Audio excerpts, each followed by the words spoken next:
Dana is sitting on her couch on a random Tuesday, half watching TV, phone open to a budgeting app. She downloaded 3 weeks ago. Her thumb hovers over a button that says, Set up automatic transfer. She looks at her checking account balance. It's fine. Not great, not terrible, fine. I'll start next month, she thinks. Things will be more settled by then. She closes the app. This is not a dramatic moment. Nothing bad happened. Nothing good happened either. Now watch what happens next. Cut to 3 months later. Same couch, same app, same thumb hovering over the same button. I'll start next month. Cut to 8 months later. Same scene. Cut to a year and a half later. Same exact moment, down to the phone angle, except now, there's a faint, low-grade hum of dread underneath it that wasn't there the first time. Here's the part nobody says out loud about I'll start next month. It's not a plan. It's not even really a delay. It's a decision, dressed up as the absence of one, and it is one of the most expensive sentences in personal finance, precisely because it never feels like a decision at all. This isn't a video shaming anyone who hasn't started saving yet. It's a video about a trap, one so well disguised that we've started calling it being responsible about timing. Let me show you the math. My name is Alex, and I spend a genuinely unreasonable amount of time looking at where people's money quietly vanishes to. If you've ever said, I'll start next month more than once about the exact same thing, hit subscribe, because today on Wealth Adjacent, we're taking apart the strangest financial trap of all, the one where the trap is simply doing nothing.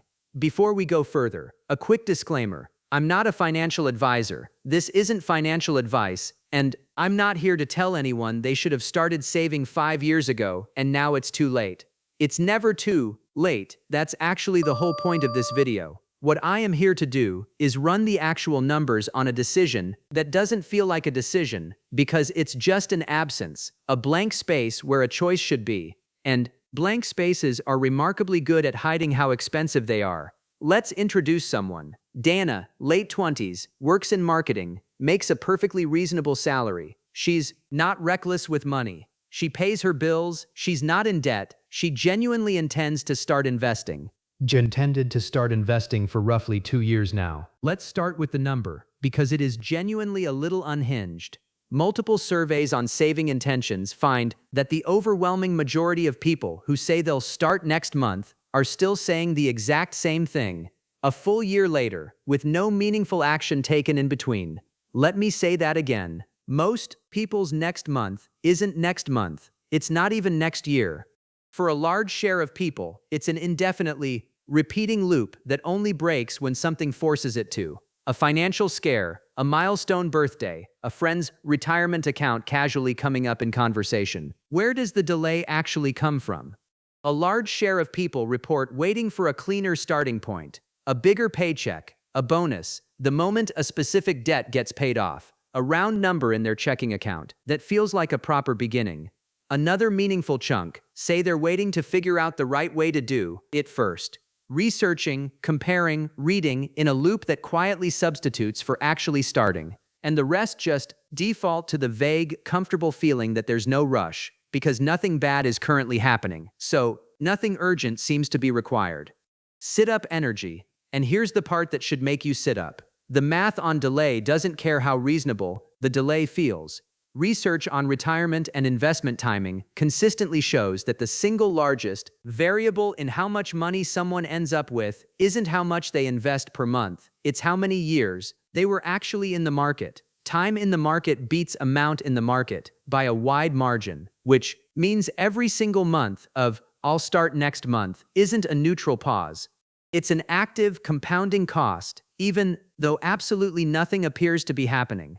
But waiting itself isn't the trap. Waiting is just waiting. Here's where it becomes a trap. A significant share of people who delay starting an investment or savings habit report that the delay wasn't a one-time thing. It became the default, quietly reapproved every single month without ever being reconsidered.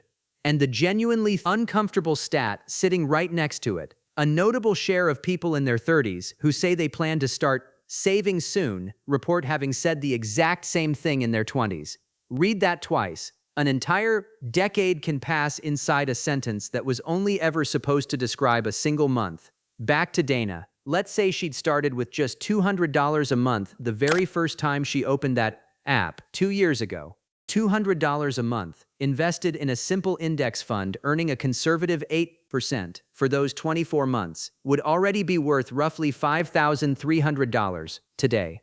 Instead, it's worth zero, not because she lost money, but because the money was never given a chance to exist in the first place. She didn't do anything wrong in any single month. She just did the same, slightly wrong-shaped nothing 24 times in a row. She is not the exception. Most people who eventually do start a consistent saving or investing habit report that they wish they'd started at least a year earlier, and the overwhelming majority say the thing that finally got them to start wasn't a change in their financial situation. It was simply deciding the delay had gone on long enough. Now here's the part that turns this from a scheduling problem into a psychology problem. And this is the part that should genuinely fascinate you once you see it clearly. Humans have a well-documented tendency called present bias. We consistently value immediate comfort over future benefit, even when we fully understand intellectually that the future benefit is larger. And next month is the perfect vehicle for present bias, because it lets you feel like a responsible person with a plan, while changing absolutely nothing about today.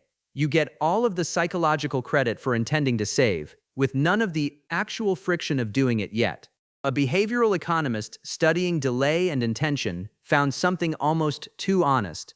People consistently rate future me as a meaningfully different person than current me, almost the way you'd think about a stranger you're vaguely rooting for.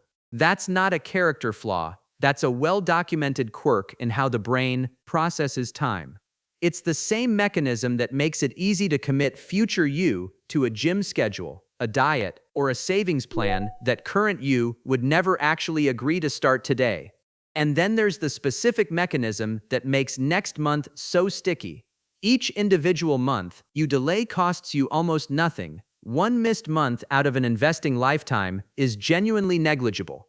But that same logic is available every single month, forever. Which means the thing that makes each individual delay feel harmless is exactly what makes the cumulative delay so expensive. No single month ever feels like the wrong month to wait. That's the whole design flaw. Now, before we go further, we still haven't gotten to the single most expensive version of next month, the one that doesn't even feel like delay because it's disguised as patience. Hold that thought, because first, the smaller leaks. Let's talk about the phrase that should trigger alarm bells the moment it shows up in your own head. Once things settle down. Things settling down is not a real arrivable date on a calendar. It's a permanently receding horizon, because life reliably produces a new minor complication the moment the old one resolves, and each new complication feels like a perfectly legitimate reason to keep waiting. Then there's the round number trap. Waiting to start until you have a nice clean starting amount, $1,000, $5,000, some number that feels appropriately serious. Multiple studies on savings behavior find that people waiting for a specific round number threshold before starting are measurably less likely to ever start at all, compared to people who simply began with whatever small amount they had on hand. The round number isn't a strategy. It's a socially acceptable reason to keep doing nothing. And then, the actual most expensive version of next month, waiting for the right time in the market, treating investing as something you should time perfectly rather than something you should simply begin.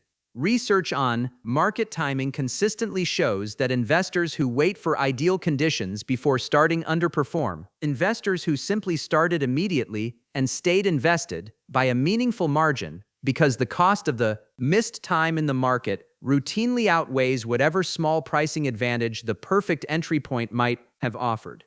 There's also the research loop version of delay nobody quite names as delay.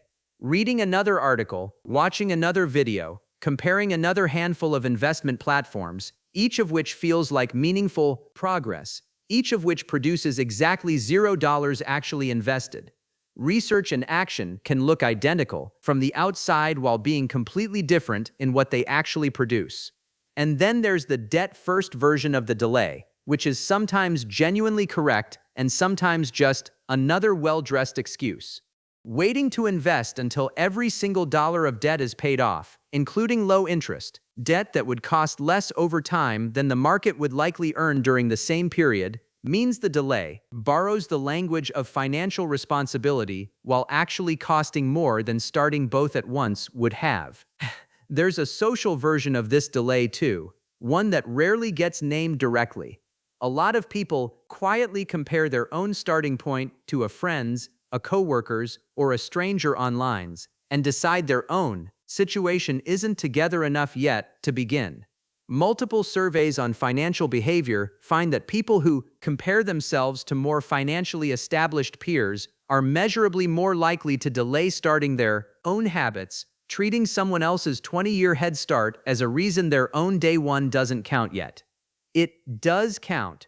Every single investor who's ahead of you today once had a first month that looked exactly as small and unimpressive as yours would. And then there's the paperwork-shaped delay, the one dressed up as due diligence, waiting to open a below retirement account until you've fully understood every tax rule, waiting to pick a fund until you've compared every expense ratio to the fourth decimal point, waiting on an employer match until you've confirmed every detail of the vesting schedule. Some of that research is genuinely useful. Past a certain point, though, it becomes indistinguishable from the same avoidance dressed in a more respectable outfit, research as a below substitute for action rather than preparation for it. Alright, here's the section nobody wants anywhere near a calculator when next month is on the table. Let's do this through Dana because abstract numbers slide right off the brain. Say Bia, instead of waiting 2 years, she'd started immediately with $200 a month and simply left it alone, untouched, for the following 30 years. At a conservative 8%, that becomes roughly $298,000. Now here's the number that should actually sting. If she starts today, instead, 2 years later than she could have, that same 30-year projection drops to roughly $53,000. The 2-year delay alone costs her approximately $45,000, not because of anything she did, but because of the 24 months she simply didn't begin.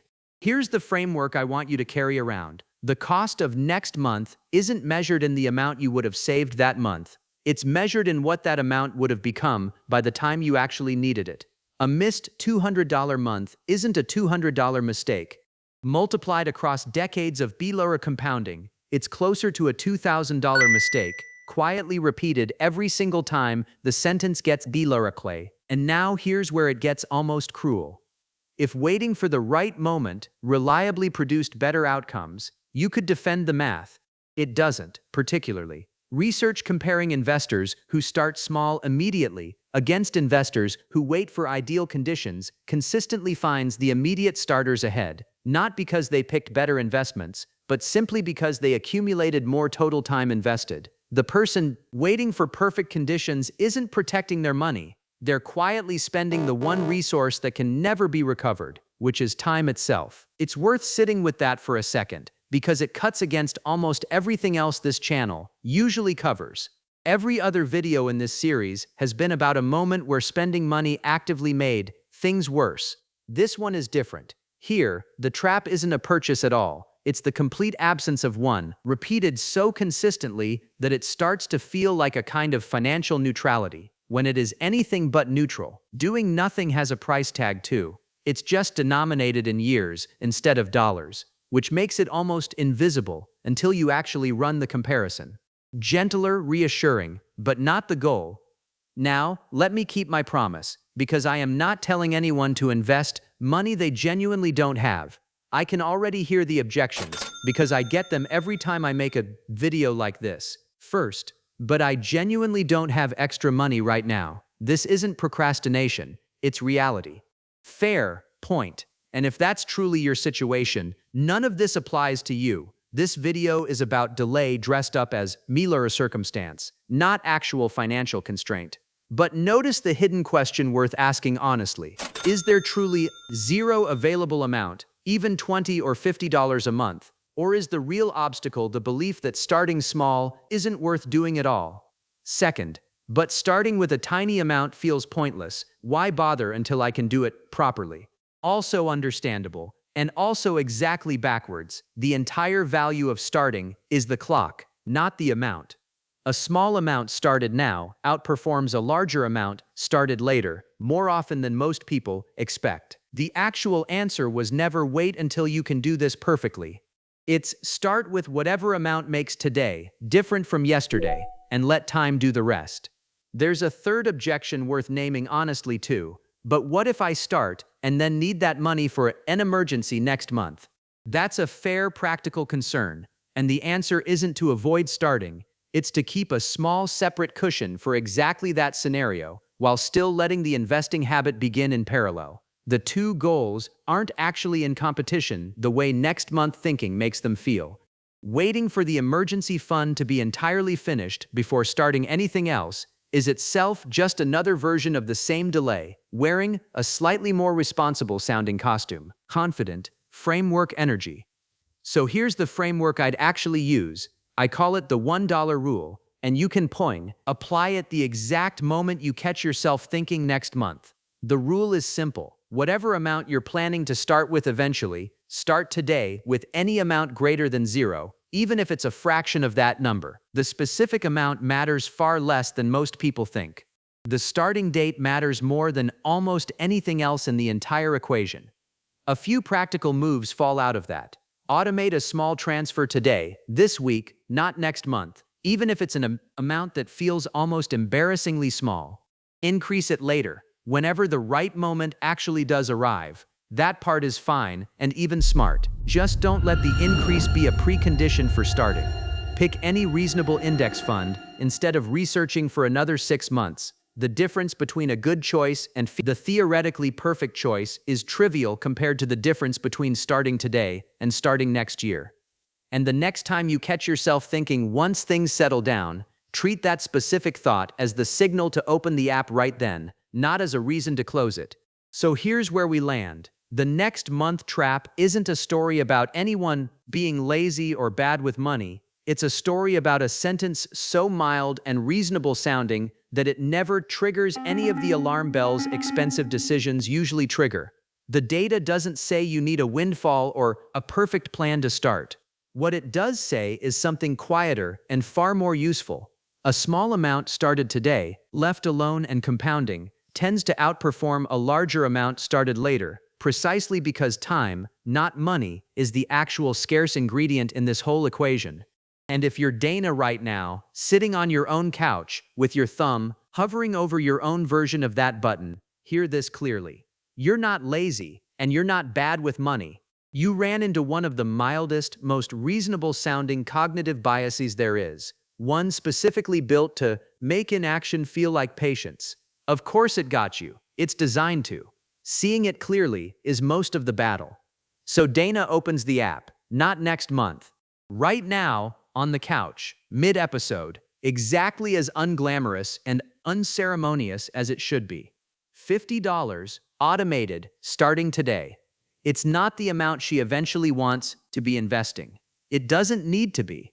It just needs to exist, so the clock finally starts running, instead of quietly resetting every 30 days. Spend on the plan you're actually ready to commit to today. Skip the invisible cost of a sentence that was only ever supposed to last 1 month.